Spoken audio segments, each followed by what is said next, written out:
Good afternoon, everybody. We'll get started in just a minute. Thank you for joining us today.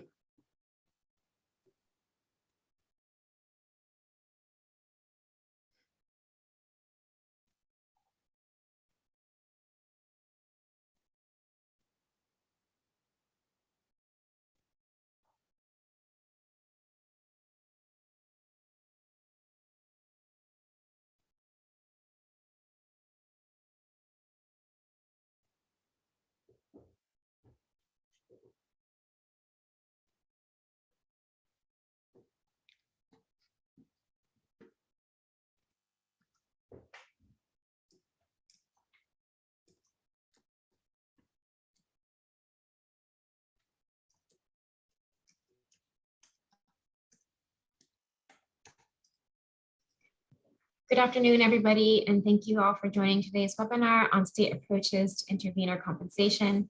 My name is Jasmine McAdams, and I'm a program officer with NARUC's Center for Partnerships and Innovation.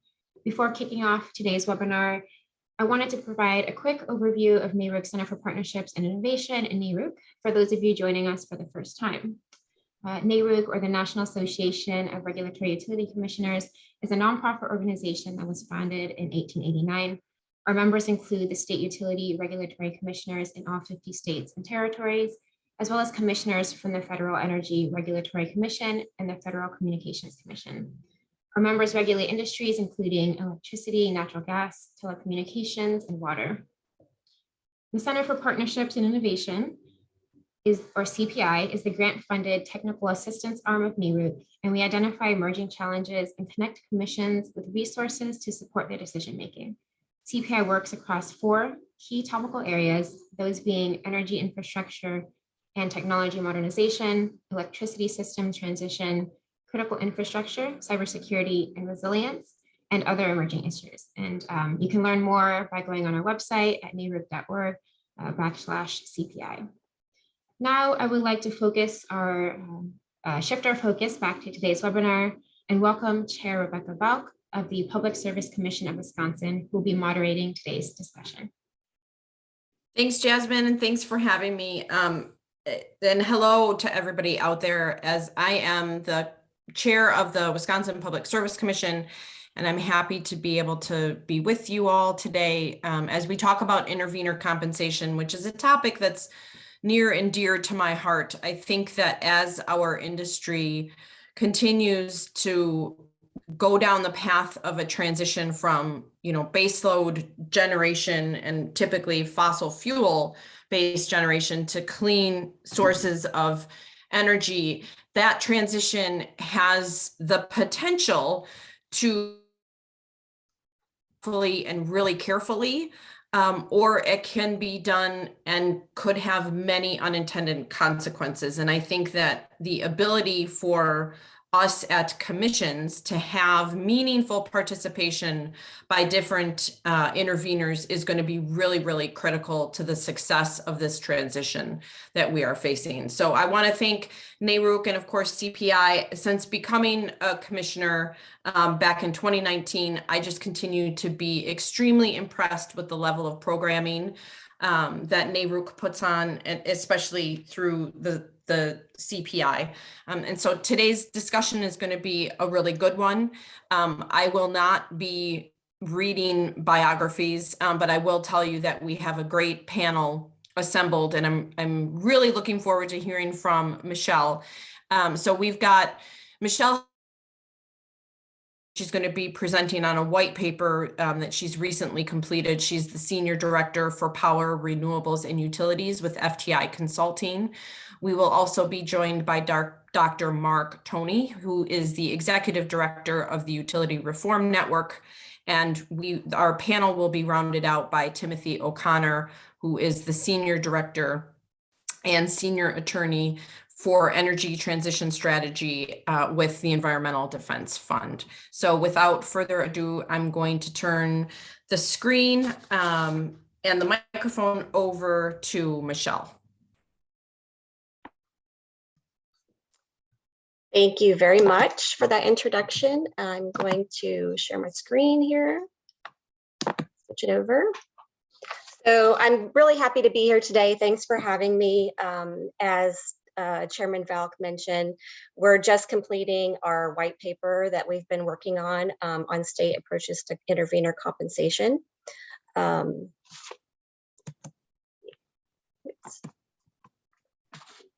So we have been, this is a forthcoming white paper. It'll be released soon. Here to give you just a glimpse of that paper. We're just going to hit some highlights today because there's a lot of information. Basically, we have researched legislative statutes and administrative code. We have looked at bills, dockets, and we've conducted interviews. And this is the culmination of all that research. So I think it's pretty obvious, but just to go over exactly what is intervenor compensation. So it's the practice of reimbursing individuals or groups for the cost of their involvement in regulatory proceedings. And for this research specifically, we focused on the state proceedings. So these groups advocate for views and issues that might not otherwise be introduced into the proceeding by the utility or large customers, state utility, consumer advocates, or attorneys general offices. And the intended goal of these programs is having affected customers receive full and fair representation where the cost to intervene would otherwise create a financial hardship to them. So let's just jump right into it and look at the US states and territories that have what we would consider authorized and available intervenor compensation programs. So you can look at the map and see the green states, the light green and the dark green, represent all those states that have some kind of authorized program, either in their statute or their rules. The lighter ones would be what we would consider inactive programs. So in many cases, no one's ever applied for intervenor compensation in those states. In other instances, it may have been 10 years or more since anyone has applied. So the dark green states, well, there's 16 in total. 6 states we would consider with active programs. That would be California, Oregon, Idaho, Minnesota, Wisconsin, and Michigan. So let's jump into some features of actual features of the intervenor compensation programs themselves.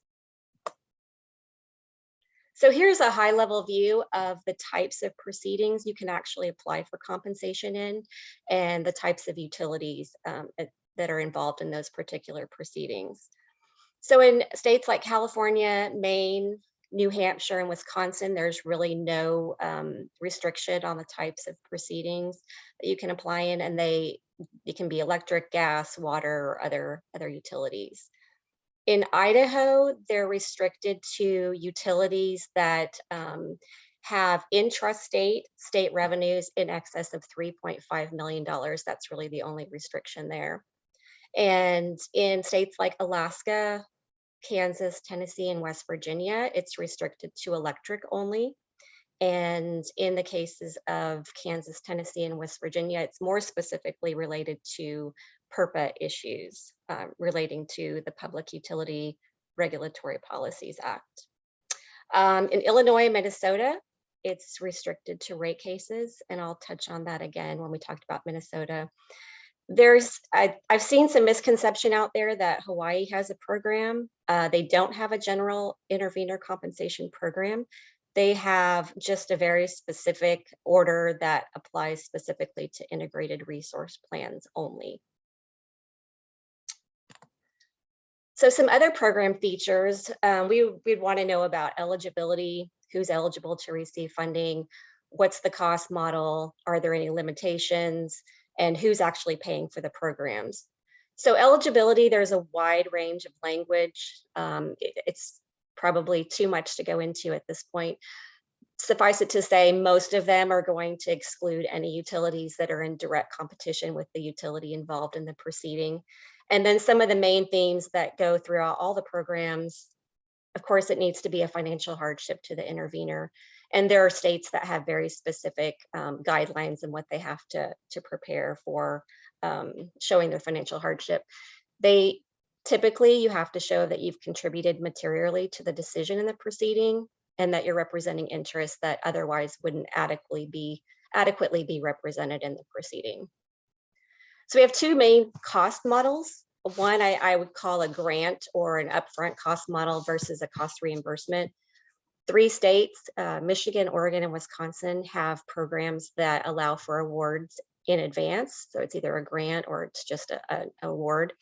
So the intervener would know how much they're being compensated for in that proceeding. They still have to file at the end of the proceeding their actual costs.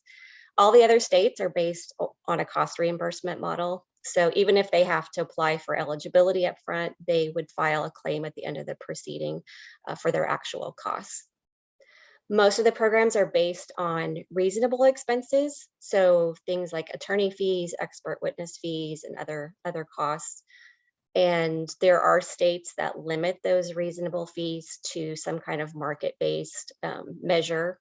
We see that in Alaska, California, Kansas, Maine, Tennessee, and Wisconsin. Many of the programs don't have any kind of limits on how much you can apply for in a specific proceeding, but there are a few. Idaho, New Hampshire, Minnesota all have limits on either the intervener in the proceeding or all interveners in a single proceeding.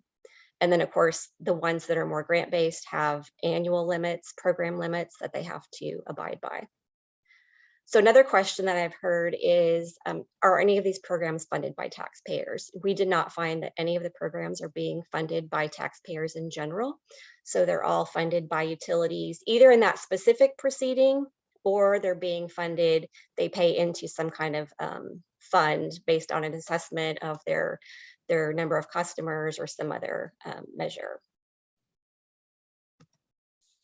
So let's look at in a little bit more detail into some of the active state programs, starting with California. So some of the highlights I wanted to hit on California, it does pay out the most in intervenor compensation awards and issues the most decisions among the state programs. It's administered by their administrative law judge division. They actually have specific employees that are dedicated to administering the program. They recently hired 2, so they're up to 6. According to the CPUC in 2020, their program issued 114 decisions and with 148 filed claims, and they award between $10 and $15 million per year. Their program is based on cost reimbursement. So like I said earlier, even though you may have to file for eligibility at the beginning, you file for a reimbursement at the end of the proceeding. They also have a market study. So your costs have to be in line with the market rates.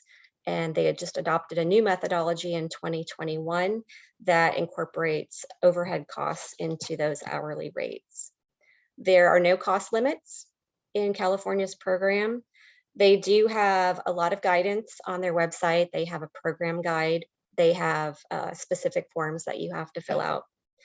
Now, one of the main drawbacks of California's program, they have a current backlog of awards. So they're dealing with that by hiring more employees to get those awards through.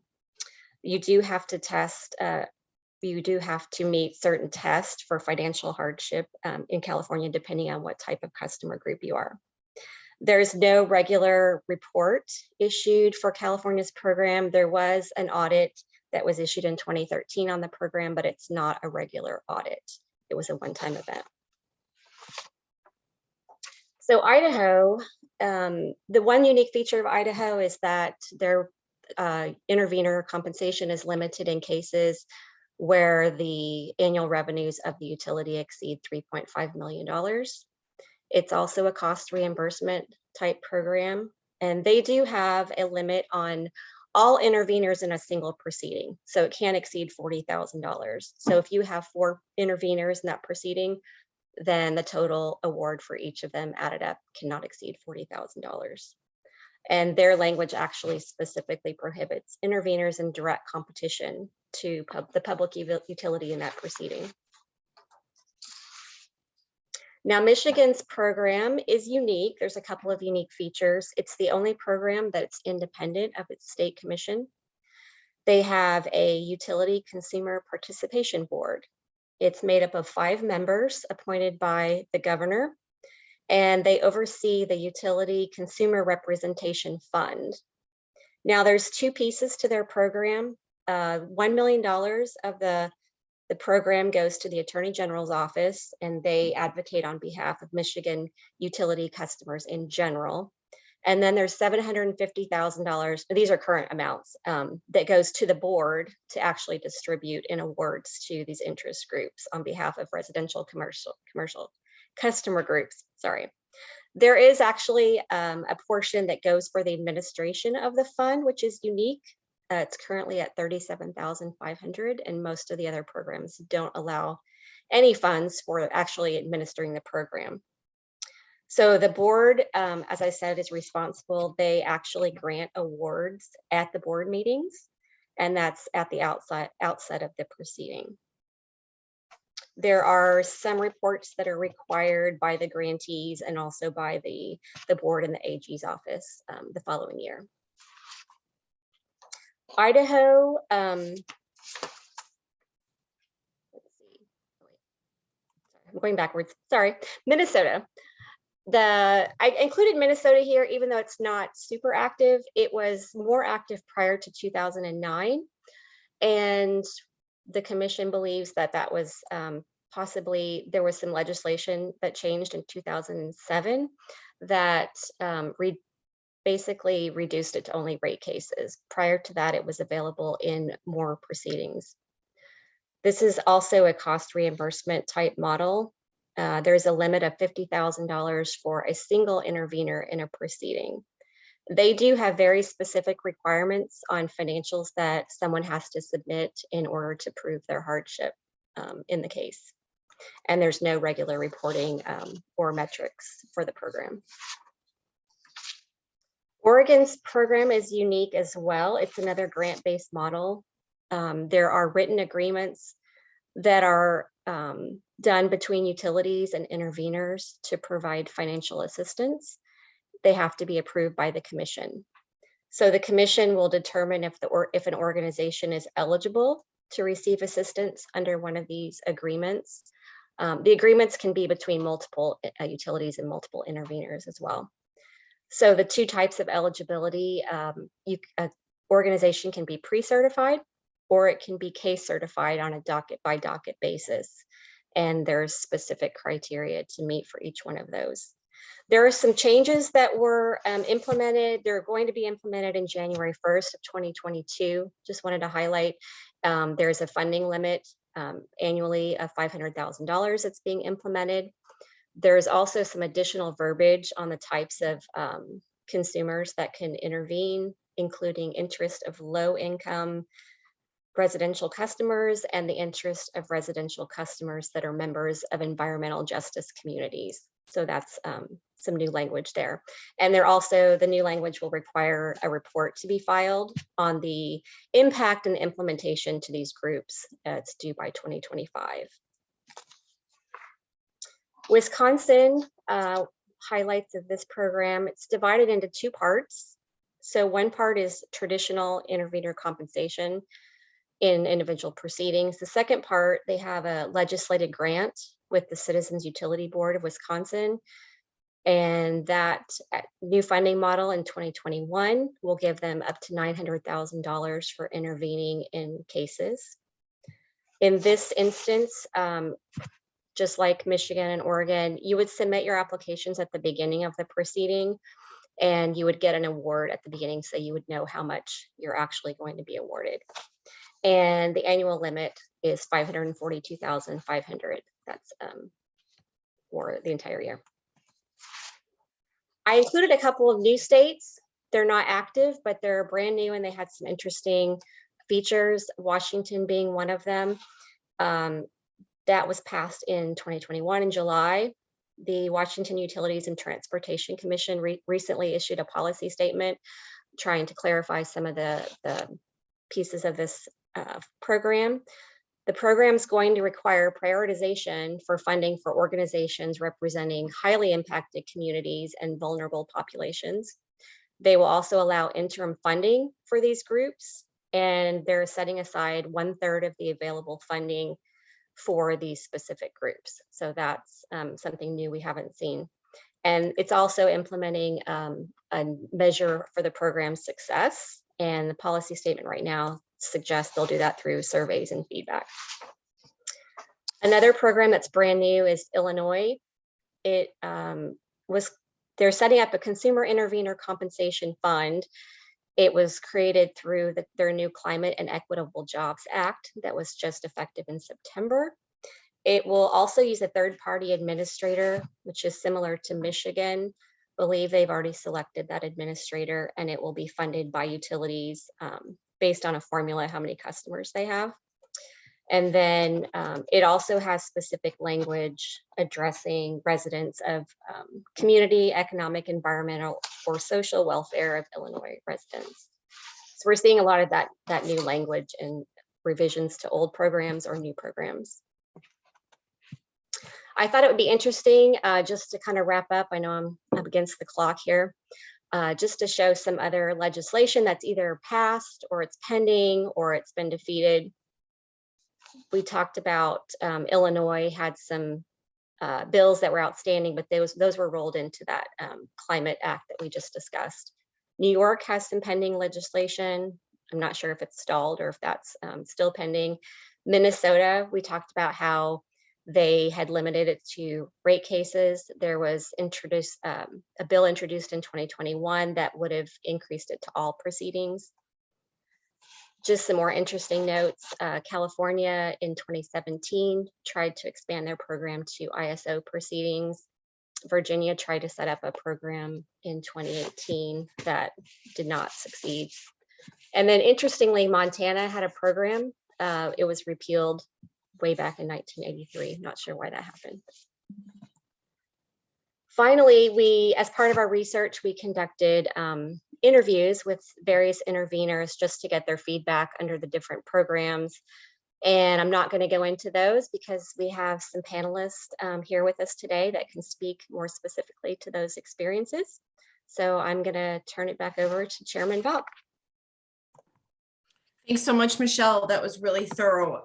And then before we actually dive into the panel discussion, we have a couple of really good clarifying questions that were asked by some attendees. So I'm just going to put these out to you, Michelle. So the first question is, did you include telecommunications as a utility? So yes, in some cases, some of the programs it specifically listed each type of utility. In other cases, it just said public utility. So that would include telecommunications as well. It would include electric, gas, water, telecommunications. Okay.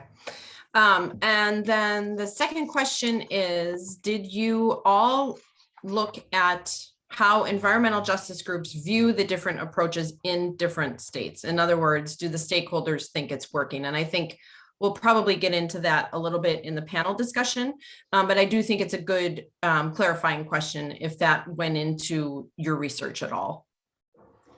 So we just looked at the parameters of the program. We dove into, how the interveners view the programs in our specific interviews with them, and I think the panelists can possibly speak to that better. Sure. Okay. And then finally, one last question. Did you come across any examples of municipal utilities offering intervenor comp or similar programs? No. Okay. Again, thank you for that overview. I think it was really well done, very thorough. And now we're going to open it up to the panelists. We're going to start the panel portion of the webinar, and I'm going to ask each panelist to just provide a brief overview of their background, and along with their background, their organization, and then finally, just again, a brief overview of your experience with the intervenor comp process. So I will turn first to Timothy O'Connor. Yes, hello, good afternoon. My name is Tim O'Connor. I work for the Environmental Defense Fund here in Los Angeles. I started at EDF in Sacramento and then moved down to San Francisco about 10 years ago. And then I moved down to LA about 5 years ago. I've been practicing before the Public Utilities Commission in California kind of since I started EDF, working on both electric and gas issues. A number of the issues that we've been working on include both rates and rate design, but also, special proceedings and cases where we're developing new policies in California and sort of quasi-legislative things ranging from smart grids to natural gas leakage to energy storage and so on and so forth. Our teams, of which I lead several environmental defense fund, work in public utility commissions across the U.S. Folks that work for me work in New York, New Jersey, Texas, Illinois, in North Carolina, and so we've been active in those commissions before in those states. My background is I'm an attorney. I'm actually currently getting my LLM in energy law over at Vermont. One of the things I found was that, a lot of times at NGOs, maybe back starting 15 years ago, people would apply for jobs and wouldn't really have much formal training on energy issues before energy agencies. So really kind of learning some of the old stuff that probably I should have learned 15 years ago. But finally, in conclusion, we are, trying to ensure that, EDF and, our partners across the environmental justice community have access to these commissions and these proceedings, especially where clean energy and air pollution are sort of on the agenda. And we think that there is, broad sort of underrepresentation, of impacted community groups across the U.S.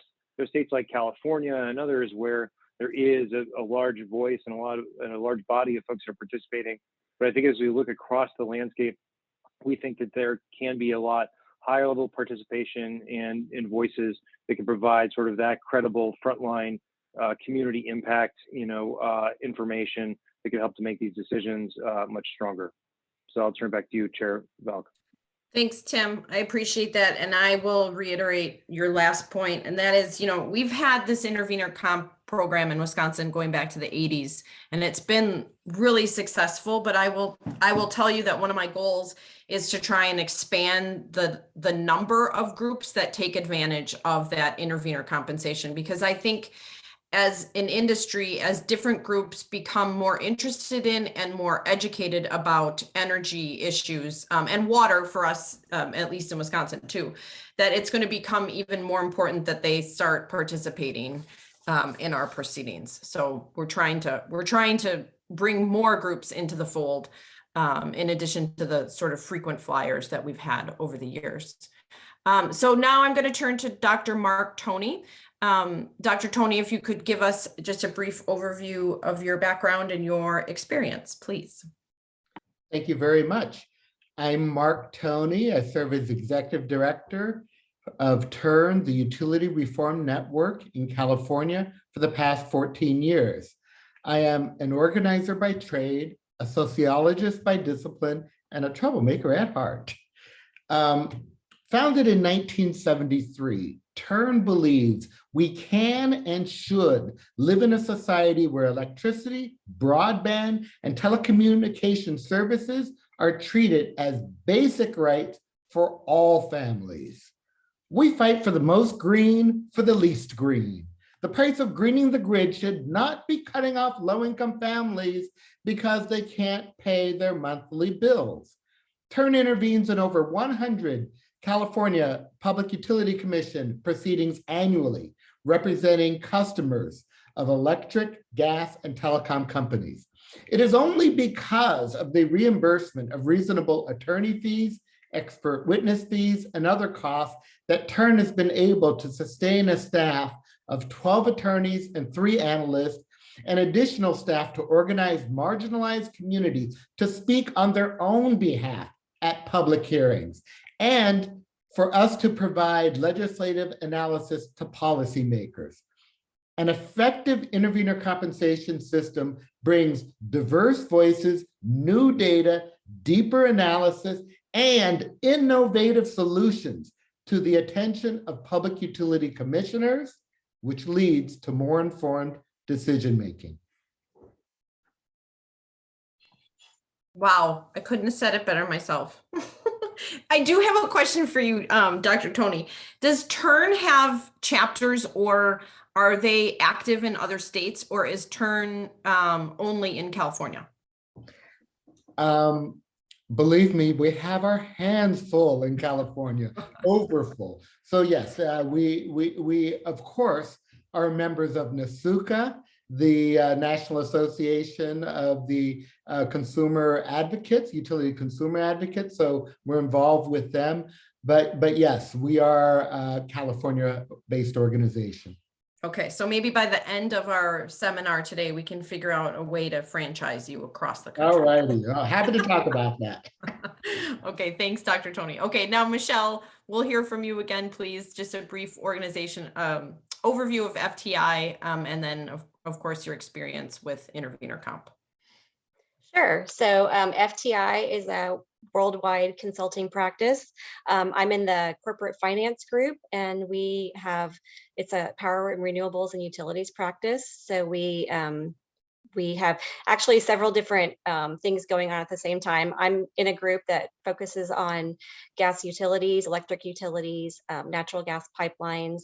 And we have actually spent the last 2 or 3 years, we're the technical experts hired by interveners in cases before FERC.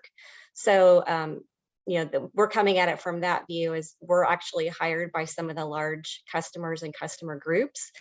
And we know that some of these small customers and customer groups can't afford to pay for their own experts to intervene. So we're kind of coming at it from that point of view. Great, thanks, Michelle. So each one of you has hit on this a little bit, but I would like to go a little bit deeper, and that is, how do each of you think that we can make the intervenor compensation process more accessible to, especially to parties who aren't familiar with the regulatory process? I mean, what we do is fairly esoteric, right? I mean, the fact that Tim is going back to get his LLM underscores that. So what do you all think in terms of how do we go about making these intervenor comp programs more accessible? And even to take a step back from that, not just the intervenor comp process, but our regulatory process in general. Tim, we'll start with you. Yes, thank you. There have been a number of reports that have been written on this.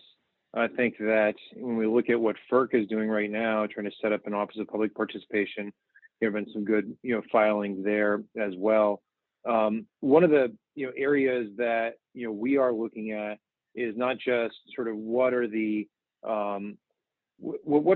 mechanisms and methods by which people can participate, but studying sort of, the level of participation, across the states. And so, getting into, the question of, how to get, better participation, I think requires even a little bit deeper analysis than what we've seen in the FTI paper, which was great, but that looks at sort of how many folks are participating in jurisdictions, what are sort of the types of entities that are there, and frankly, also looking at, Public Utility Commission rules about whether you need to be a barred attorney or not in which particular jurisdiction, because what we've seen even is that in places where we do participate, sometimes we have to go find local counsel to go represent us. And so it prevents a bar for national organizations to go represent local interests. And so I think that there's two sort of answers to your question. One is some more analysis about sort of like what is the current level of participation, both diversity and amount, and whether sort of like voices, are being represented, through that participation. And then second is sort of like, what are those mechanisms by which, we could get more, involvement and engagement? And on that second question, I certainly think that, providing resources upfront, possibly for smaller entities who have a lower budget, than groups like Environmental Defense Fund and others. We are, it's well publicized. We're an organization that, has an annual budget of $200 to $250 million. And so we are going to be able to have some attorneys that are going to actually be able to do some work, learn the rules, like get in there and forward, that, like upfront that time. But in many other places, groups just simply don't have those resources. So I think providing that sort of training and upfront resources for folks to get engaged moves from, sort of professional, intervention to sort of frontline community groups whose voices really do need to be heard. Absolutely. Dr. Toney, thoughts on that? I appreciate what Tim said and support all of his conclusions. What I'd like to add to that is that what commissions can do is to lower the price of admission. And so right now, part of the price of admission is just the length of time it takes to get paid. I had somebody do an analysis of our last 10 years of intervenor compensation so I could get a better wrap around how to do cash flow management and my budgeting projected out over several years.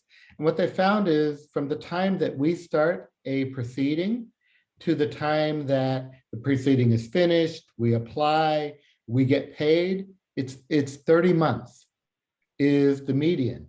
Now 30 months is 2.5 years. That's a long time for a newer organization in a process to float the costs of participation. Groups like TURN, EDF can do that because we've built that into our model. But it makes it very hard. Another thing is that the California Commission has a very interesting interpretation. In order to be qualified to be an intervener, your bylaws have to state that one of the mission elements is to represent small ratepayers at the California Public Utilities Commission. Now, that is a very unusual thing. And you either are telling organizations that they should go change their bylaws with the Secretary of State's office just so they can be eligible, or they can't participate. I think there's that. And my third and final point is there needs to be, the CPUC needs to do more education and more seminars, webinars on how to be an intervener.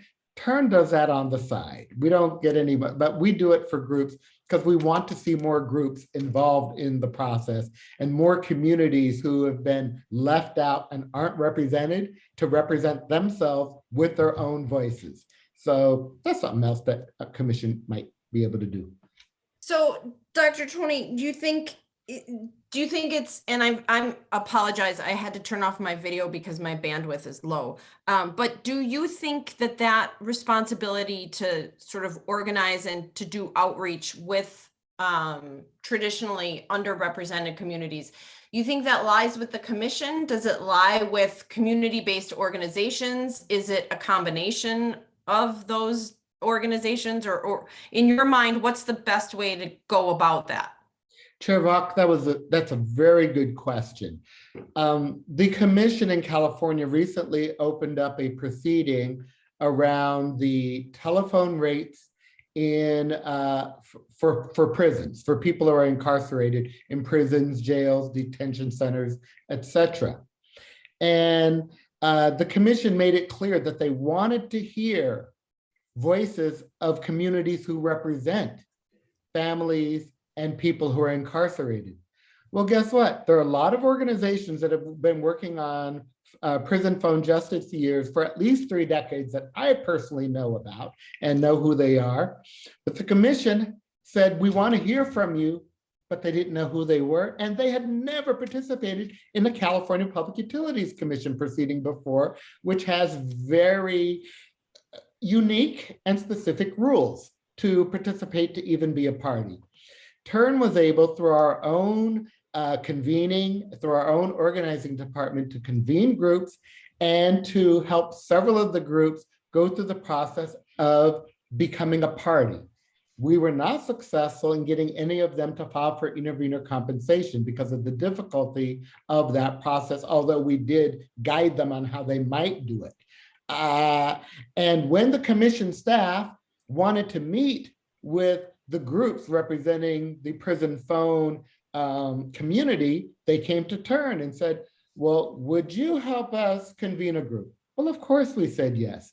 This is informal. This is outside of intervenor compensation. We don't get paid for this, but it's important for the process, is why we invest in it anyway. I think the commission could have, specifically for issues where they know they want voices that they've never heard before, that they could be a little bit more proactive. That's what I think. But we do what we're going to do anyway. But that's my thoughts.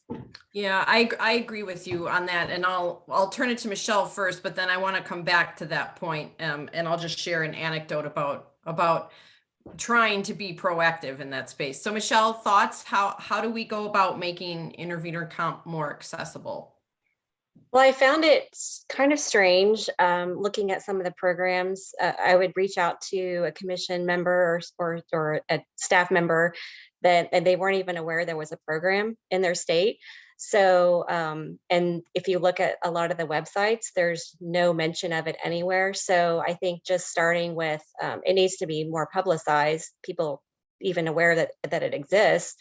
And then having that information available, they can go to on the website. Like California, for instance, has their program guide. It's a very comprehensive guide. So maybe other states would want to consider something like that, putting together a guide to give people more information about it, how to apply for it. So I would just say, yeah, just more advertising the plans and providing more guidance to these groups on how to apply. And that's a really good segue into the next question, which is, are commissions doing other types of outreach? And this is where I'll kind of insert my anecdote. So to Dr. Toney's point about, we can start by explaining this is, you have to start at step one. I've had discussions with what I would consider to be non-traditional groups that we don't typically see at the commission. And I've said, look, we have a pot of dollars available to you. We want to hear your voice. How can I help you become more involved?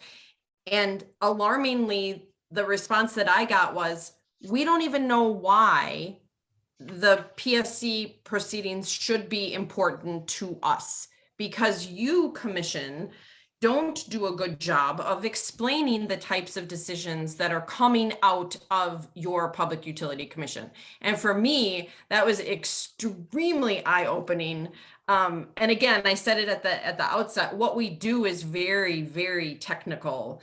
And I think as the chairperson, I will say I take personal responsibility for trying to figure out ways to drive engagement for what we do at the commission level. And I think that to me was really telling when the response was, well, we're not even sure why we should care what you're doing at the commission.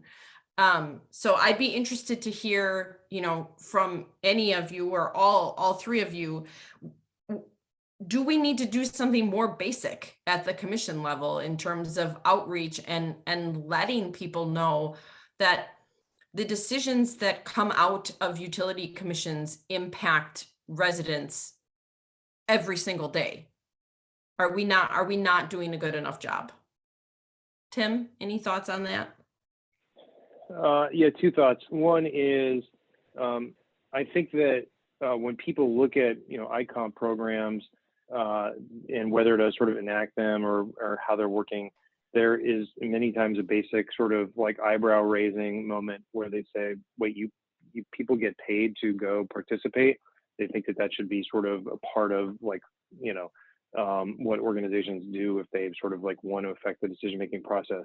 And I do think there could be a broader sort of effort, for those entities that have ICON programs to talk about the benefit of, the cost benefit, to states, for participation through these programs. There have been some studies done in California about how much ratepayers save by these voices being a part of the conversation. And like and you have to dig pretty deep. And, many times you can't even find, those type of reports. California did, the audit, back in 2013, which kind of touched on this a little bit, but I think there could be a little bit of broader awareness building around that. The second thing is, I think that if we get, where this nation is going between now and 2030, which is a kind of a fundamental change in the way we make and use energy in the gas and an electric sector, public participation is going to be increasingly more important. I mean, we're going to need, better planning around gas infrastructure and looking at things like, decommissioning gas lines, or, amount of plan and service, and how much we should be like paying, utilities over what time period for burning fossil fuels, right? And so, like, especially if we don't think that those fossil fuels can, be aligned with our climate goals, or like what's the build out of renewables and transmission that needs to happen. So I think that like more and more participation is going to be needed to keep, over expenditures in check, to make sure that we're transitioning appropriately and as quickly as needed. And so I think that sort of like even if what we were doing now was effective at getting, people there, I think we need to be doing much more than what we've been doing in the next 5-6 years. Is we're looking at a energy system by 2030 really needs to be fundamentally remade across our country. Right, absolutely. Dr. Toney, any thoughts on that? I do, and I think there's value to thinking of communities who have interests, but who are not adequately represented or could be represented better by an organization with focus. So in California, we have a lot of residents that have not completed their citizenship requirements, okay? And yet they are customers of utility companies. And we're always concerned about how to make sure that the utility discount programs, for instance, we argue that it should be based on your status as a paying customer, not on your citizenship status, because people have families, there are little kids, they're, that are kind of beyond all this. This is a basic need here. And, we do what we can at Turn to be thoughtful, but I also know for a fact that there are other organizations with greater experience and ability to represent that point better than Turn can. We're kind of generalists at Turn, okay? And we can't do it all. We just can't. And so I'm just trying to give a specific example where in California, there's very little of that kind of specific community representation. Rural communities is another. People forget in California, something like maybe only 20% of the population is rural, but it's 80% of the landmass in California. And so there are specific communities that I feel are not being represented adequately, that there could be a little bit more targeted outreach to. So a question came in on the Q&A, and it's directed to you, Dr. Toney, from Laura Goldberg. And she said, thank you to Dr. Toney for his inspiring, essential words. Would love to hear more about the organizing directly with marginalized communities in order for people to speak on their own behalf in these proceedings. Could you share more and an example or two on where that organizing has directly impacted commission decisions in California? Let me try to give a short thing. Remember, I'm an organizer by trade, okay? So that's part of it. What we do at Turn is we have organizing networks in different parts of the state. It's a huge state. So the Central Valley, the Inland Empire, all the way from north to south. So that's one thing. We do a lot of trainings of what is the PUC? How did the commissioners get appointed? What kind of decisions they make? And also a know your rights training. What are your rights as a consumer? How do you enforce your rights? And how do you impact policy? So we do this leadership development with organizations on the ground. And then we will, from time to time, when the California Public Utilities Commission staff says, where should we hold public participation hearings? Well, my goodness, isn't it a coincidence that where we will suggest happens to be where people are informed, because we gave them basic. We don't script things for people. That's really important. Utility companies script their speakers, which is why you can always tell they're speaking from a utility company. But we tell people, tell your story and say why this is important to you, what the impact is. That's Because that's what commissioners want to hear. They don't want to hear the damn script. I'm sorry, but they don't, because they get that from Turn, okay, from our legal filing. They don't want to hear that. They want to hear people, what is the real impact, the real human impact of this decision on you? And that's all you got to do to be effective. I'm gonna give you one specific thing. For years, the Lifeline telephone program only applied to landline telephones, but more and more of the people that we worked with said, we have cell phones. Why can't we have it for our cell phones? So we had all these meetings around the state, and we said, how would you build a program from scratch? How many minutes do you need? The federal program at the time was doing 200 minutes.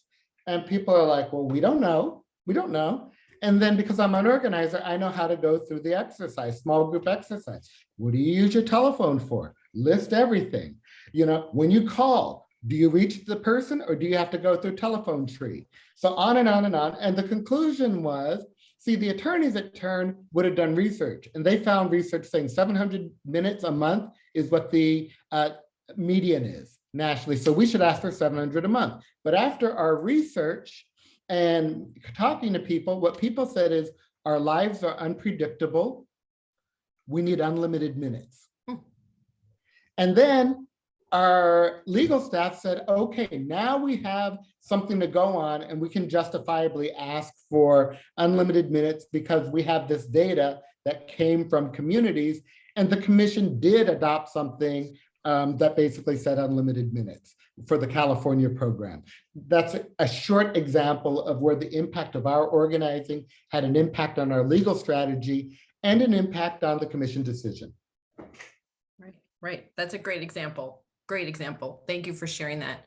Michelle, in your research, did you uncover any, I guess I would say best practices in terms of commissions that are doing a good job of outreach and doing a good job of educating the general public about how to be involved in proceedings? I didn't see a lot of specific outreach on the programs themselves. I think we're seeing that more in the new programs. I was thinking as they were talking, I look at everything from more of a cost perspective. So I found it interesting that none of the programs have maybe administrative costs to use for the program. And I'm thinking about, if you're doing outreach, do you have the resources available to do it in the terms of employees, or do you have money set aside to do that outreach? Like Michigan, I think was the only one I saw that specifically had funds set aside for actually administering the program itself. So, and that may have to come from the legislature. So I don't know that that's anything that you can actually have an effect on, because you're going to be absorbing those roles in your other tasks and your other employees that you have. Yeah, that's a good pickup. And then Michelle, staying with you, especially through your financial lens, this was a question that was asked. There was a written, I think it would be helpful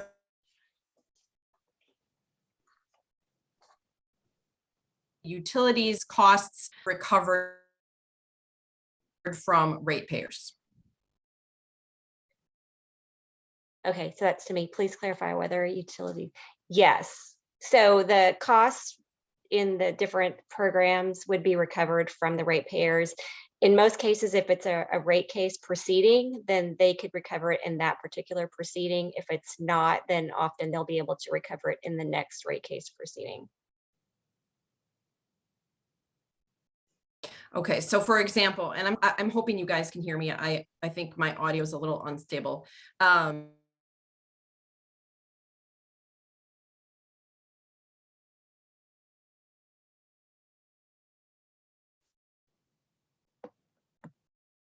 For citizens that is paid for by the utilities. It's based on the number of meters that the utility has. So, you know, while it's not directly taxpayer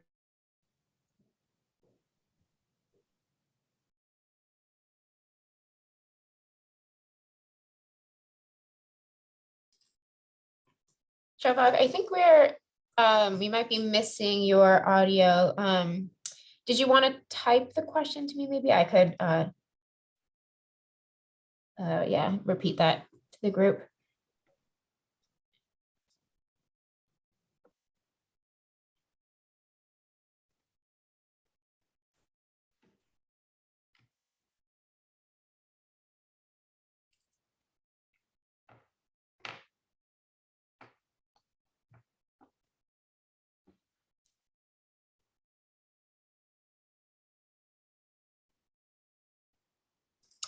I can repeat the question. I think I have it. All right. For states where legislation has been proposed or where commissions are considering changes to the program rules, what are the most common arguments you hear against expanded access to intervenor compensation, and how would you respond to those arguments? Well, we haven't, I guess that would be at the legislature level. So I wouldn't be able to speak to why they haven't passed specific legislation. I guess you could only speculate. I would imagine that there was not any intention to not pass programs, or you know, obviously I'm speculating here, but maybe just there were other priorities to address over that specific. If I could add a response to that question. You know, I'm a member of NSUCA, as I said before. And my perception is that there are some states in which the perception is that, you know, virtually every state has a state-funded ratepayer advocate organization. Okay, I know that because that's most of the members of NSUCA. We're a bit of an outlier in that we're an independent nonprofit organization. Even in California, we have a large public advocate's office that provides that function. And so I think there is some concern about competition, or maybe they'll come up with different things. I will say for TURN, which is the largest single intervenor in California, independent intervenor, is that we work very closely with the public advocate's office. We work in partnership. Because the California statute prohibits compensation for duplication of effort, we make sure that we talk to them.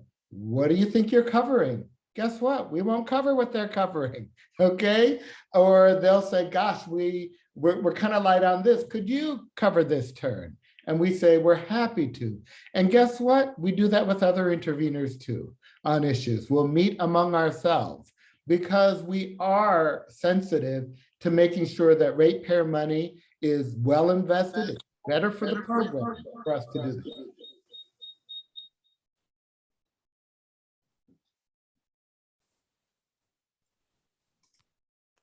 Awesome. Thank you so much.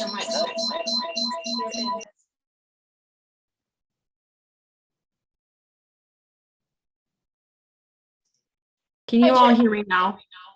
Yes, we can hear you. Oh, dear Lord, I'm sorry about this. So I know that we're getting to the top of the hour and I want to be respectful.